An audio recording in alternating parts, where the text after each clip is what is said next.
Welcome back to Open Your Reality. It's been a while, my friends. I've been doing a lot of thinking since being away, and believe me, I didn't stop posting because I need a break. I did it for strategic reasoning. But ultimately, I continued to be pulled back to the channel in the hopes that maybe YouTube will give me more than just a few hundred views per video, despite other channels I see talking about way worse than mine. In this video, I want to fill you in on a few things going forward. First, I never stopped researching new conspiracies and various theories to explain our reality. I think about it all the time. In fact, I've been studying philosophy and history, especially history. And in the last several weeks, I've done a very deep dive into the Russian Revolution of 1917. It actually began in the 1800s, and it culminated all the way until the end of communism. And it was a very fascinating story, perhaps one of the most fascinating that I've ever encountered. And I read a couple of books. I chatted with ChatGPT about it, and I spent close to a dozen hours, maybe more, watching documentaries on YouTube right here. And the bottom line is that what Tom Campbell said some years ago in one of our interviews is absolutely correct. The quality of human consciousness on this planet is at a kindergarten level. Not for everybody, but for most. And when the Tsar, he was the supreme ruler of Russia, was overthrown in 1917, the new government was not very different. It was a provincial government, and they treated people kind of the same way. And then Lenin took full control in 1922 with the Bolsheviks, and he was just as bad as the Tsar.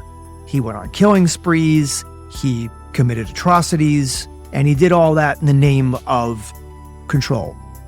Now, he died a few years later, around 1924, and then Stalin took full control of Russia in the late 1920s, and we can see where that went. He was said to have contributed to the deaths of millions of people. Can you imagine if you were a peasant or soldier living in Russia during that time, or even some of the neighboring countries? It was really bad.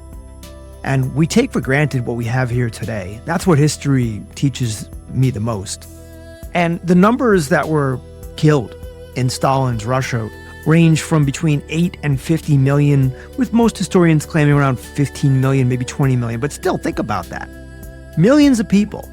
And as a leader of a country, you're supposed to make the country better. When he took over the country with Trotsky and Lenin, they did it under the guise of, we're going to create a new communist Russia, one where everybody partakes in the spoils. And we're going to overthrow the Tsar and the old way and instill a new type of society that all the world will marvel at.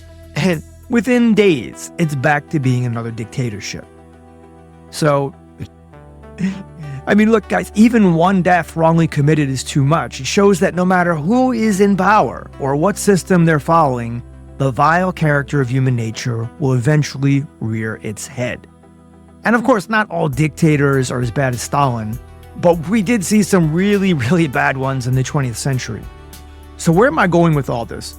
Well, I've been attempting to learn more about the world in an attempt to synthesize all these new conspiracy theories I've come across and really put it all together. Because knowing history, philosophy, and even psychology truly help.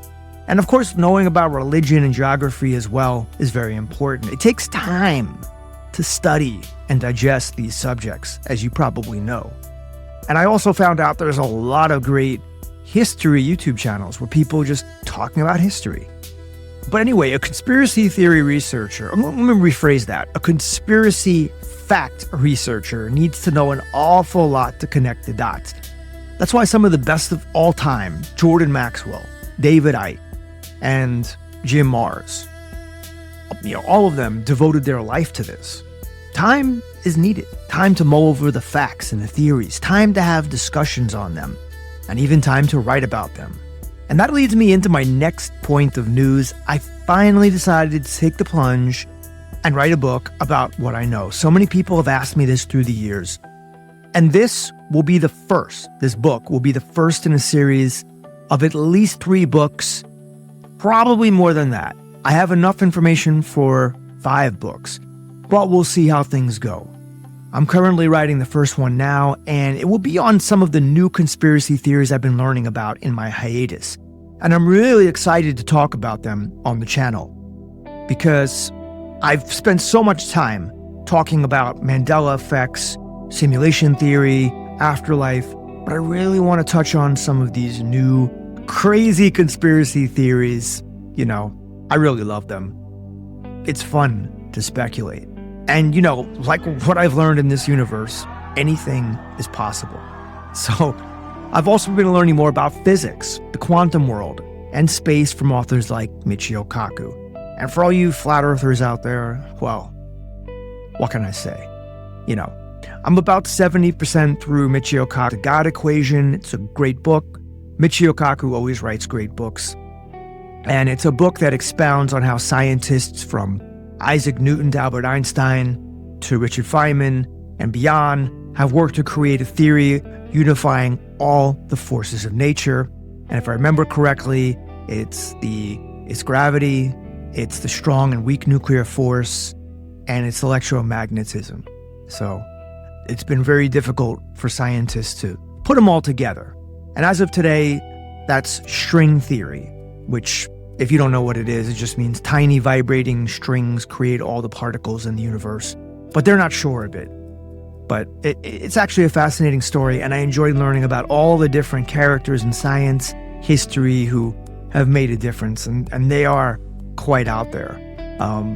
Anybody that's really, truly great is out there. Look at Michael Jordan, look at Kobe Bryant, look at Elon Musk, think of him what you will. Look at Steve Jobs, even Bill Gates.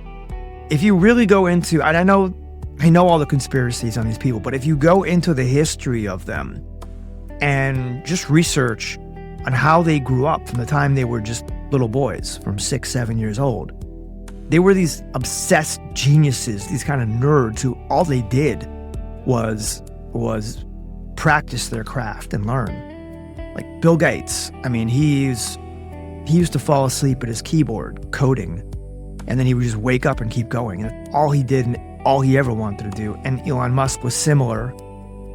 And, Einstein, complete screw up, right? Couldn't even find a job. Finally, after, weeks, months, gets a job in a patent office and daydreams his way into the theory of relativity.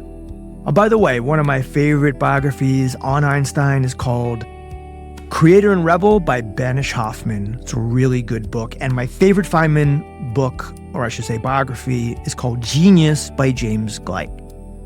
And there were other good books about Feynman too, which told more about his wild exploits. And did you know that Einstein might have single-handedly saved America from possibly losing World War II? And that's in some of my theories. What if? What if, because as you know, there could be parallel worlds that exist, parallel realities where we did lose World War II. But anyway, it's ironic since Einstein was a German. Of course, he was Jewish and he fled Germany as well as many other Jews and scientists. But he wrote to FDR, that was Roosevelt, the president at the time, US president, telling him to start making plans immediately to create an atom bomb because the Germans were attempting to create one and he feared that they were going to take over the world. But fortunately for us, FDR heeded Einstein's advice, and he began the Manhattan Project, which brought the most brilliant scientists together to create an atom bomb. And they called it the Manhattan Project because it started in New York City, various places down on Broadway, Columbia University, and then they eventually migrated it to Los Alamos in New Mexico. But to get back to the book idea, I'll definitely keep you posted on my progress, but I think it should be completed soon. And once I do complete it, I'll post it for sale on sites like Gumroad or Amazon, and you'll be able to purchase it there. I think you're really going to enjoy it. Price point will probably be around $15, and the page count will be around 60 to 70. So it won't be a very long book, but it'll be very readable and very interesting. And I'm going to include pictures, diagrams, and charts because I'm a very visual person. And I think it really helps to understand the material. So overall, the book will have let's say a smooth, easy to understand tone, similar to my videos, because the last thing that I want is to create a pedantic and dry work that reads like some freaking college textbook. Nope. My books will be as flavorful as my videos. So please look for it soon. If you just stay subscribed focus here on open your reality. I mean, you're gonna find it. I'm just kidding, guys. Lastly, I want to thank everyone who still watches my videos, comments, and supports me on Patreon. And for all those Patreon members still with me, I'm going to post the book for free for you guys as a special thank you. And if you want to become a member and access videos I don't post here and get the book, which will be out soon, the link to Patreon is below. So in the next video I post, I plan to start getting into the new material. Until then, I hope everybody is doing well, and please hit me up if you have any questions below. I'll see you soon.